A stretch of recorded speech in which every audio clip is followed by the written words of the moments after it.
साहब को जब फांसी हुई थी तो उनके जो वकील साहब थे उनके अल्फाज आपको बताने लगा हूं।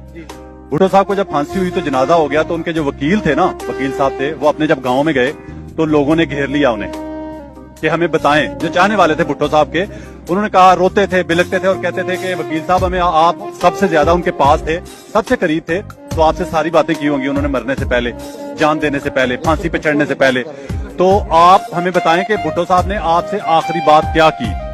तो वकील रोना शुरू हो गया और वकील ने रोते हुए उनको बताया कि भुट्टो साहब ने आखिरी बात ये की मेरे साथ, उन्होंने कहा कि बुज़दिल कौमों के दलेर लीडरों का यही इंजाम होता है।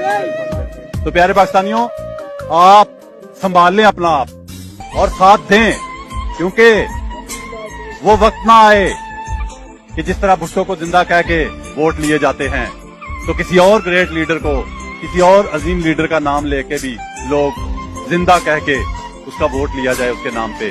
उसकी जिंदगी में उसकी कदर कर लें, उसकी जिंदगी में उसको वोट दे दें और उसकी जिंदगी में उसको अपने मुल्क का हुक्मरान बनाएं 2/3 अक्सरियत दे के, फिर देखें वो आपके लिए क्या करता है।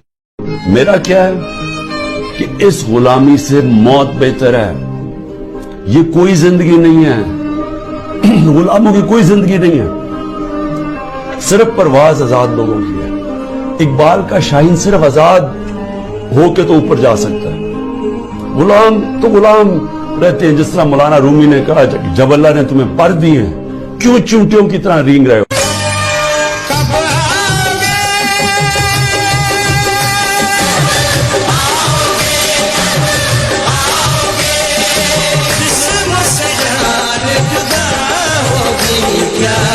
घबराए